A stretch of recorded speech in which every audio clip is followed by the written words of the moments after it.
Our New Testament reading comes from Matthew 11:16 through 19, and then it skips down to 25 through 30. And I invite you to listen as I read.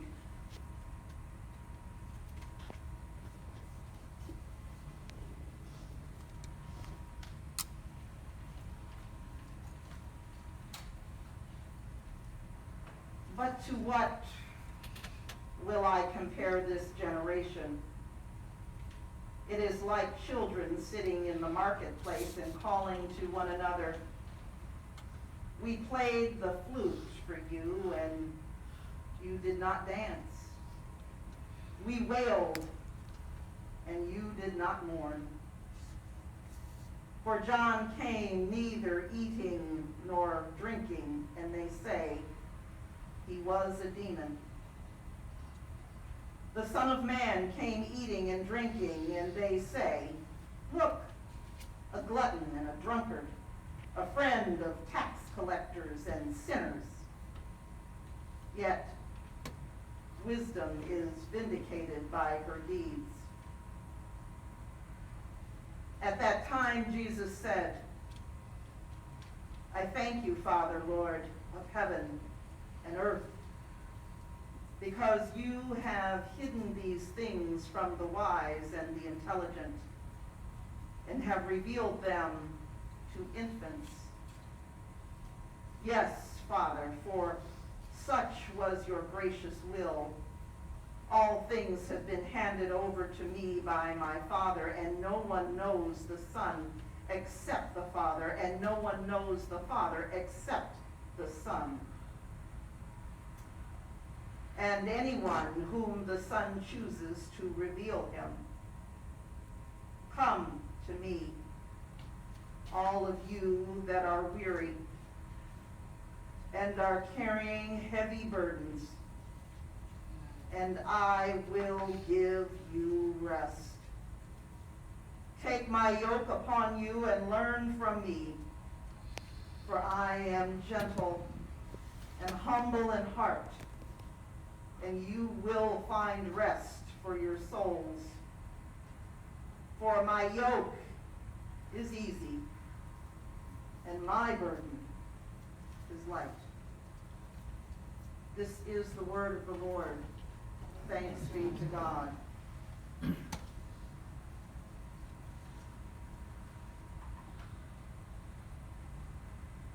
AD 66 to 70 was the approximate time that Matthew was written.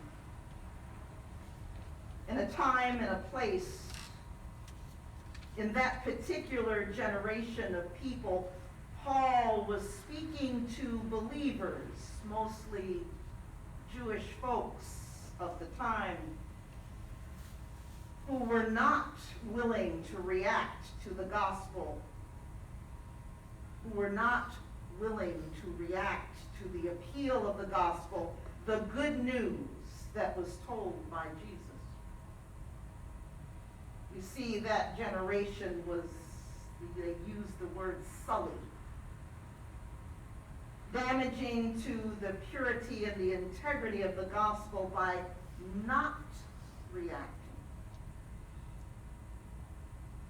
As evidenced by the saying, we played the flute for you and you did not dance. We wailed and you did not mourn. As so-called believers of that time, they were twisting the gospel and refusing the offer of the gospel and the true meaning of the arrival of John and Jesus. Funny, aren't people the same from AD 66 to 70? As human beings typically do when they don't understand something, they are afraid of it and reject it. At this juncture, in this particular time of Matthew's writing, and a place where God's people were just sort of in rejection mode.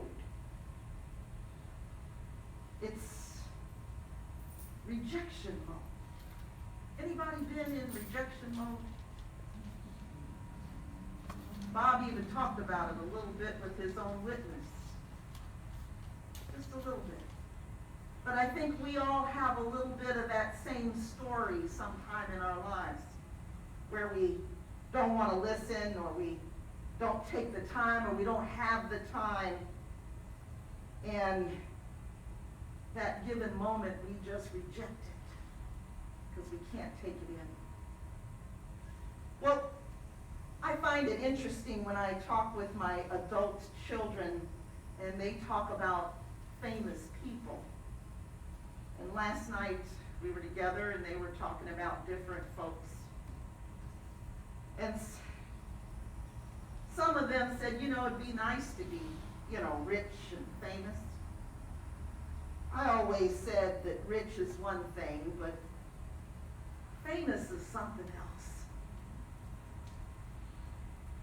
You see, fame brings constant scrutiny and judgments and misplaced hearsay and gossip.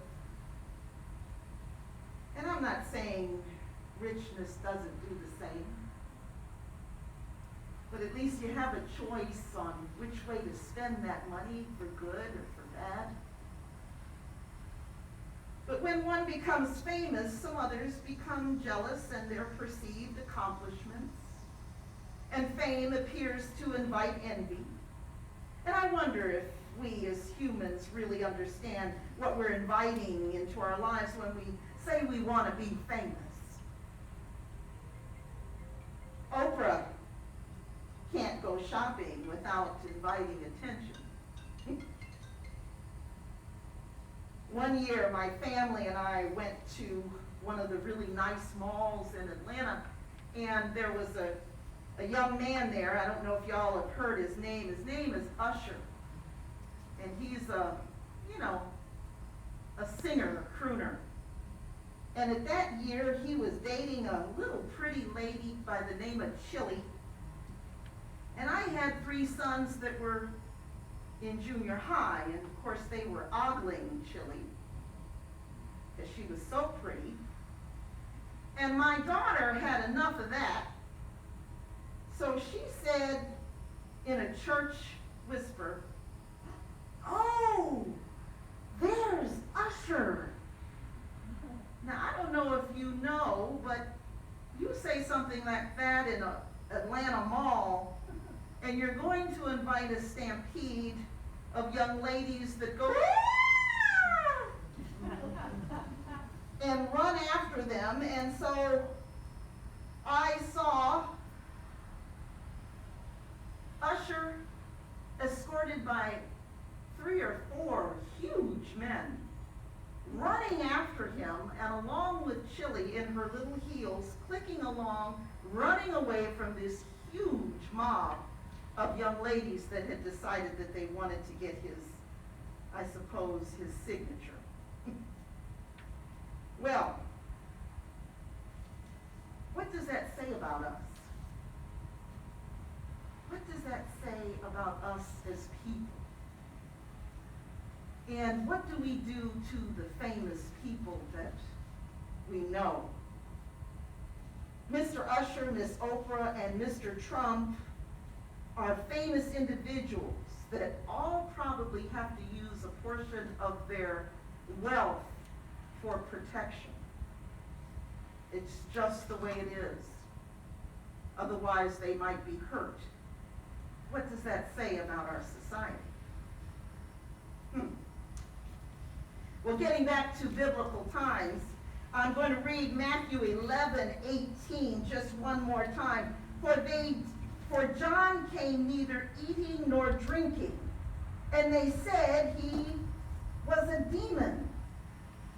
And then the Son of Man, Jesus, came eating and drinking, and they say, look, he's a glutton and a drunkard and a friend of tax collectors and sinners. Oh my goodness. We make up stories about folks that are famous or people that we're jealous about. And in the midst of the lies and the abuse, Jesus still takes the time to thank his Father. Because you see, the Father has complete authority over heaven and earth. And through Christ's words and deeds, he allows only those who are spiritually dependent on God, like an infant. An infant is spiritually dependent on its parents.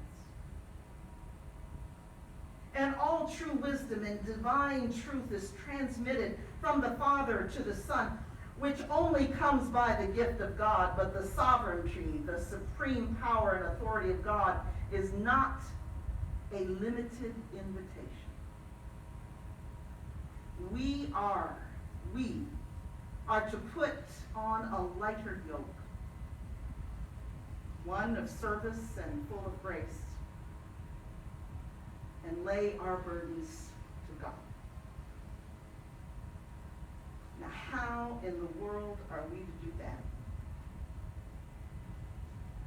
I think it's different for everyone.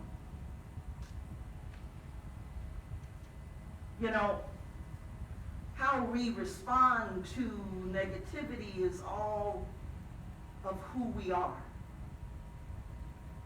I was telling Mary and Ed and a few other people that yesterday I was driving in the car with my husband, and we went walking for 3 miles, and we had a wonderful time just enjoying nature. And then we get back in the car and go grocery shopping. Then we get back in the car again and we're on our way home. And all of a sudden, I have lost my mind. A wasp decides to sting my arm to the point where I can't even pull this thing up and show anybody. And I almost landed in his lap as he's driving. And he pulls over, and I get out of the car, and I'm screaming like a banshee, and realize, you know, there are people passing by going, what's wrong with her? Then I realized that, Sheryl, you know, lots of people get stung. It was a wasp, and lots of folks, anybody in here gotten stung by a wasp? And probably you did not lose your mind and didn't land in your spouse's lap. But it was how I reacted that really mattered. And it wasn't nice. You see, sometimes in life we get stung really bad. And it's not that we get stung, it's how do we deal with the sting. And I was talking to Leora, and she said she got stung too, and she did 3 things. I think she put some water on it right away, and then she put something else, and then you did vinegar, and then you put some aloe. And she just got stung, and she didn't have any problem. And she was calm about it. But no, your pastor has to lose her mind and act a fool. But isn't that how different we are? How do we lay our burdens down? Bob said something that I identify with, and you lay the gun down.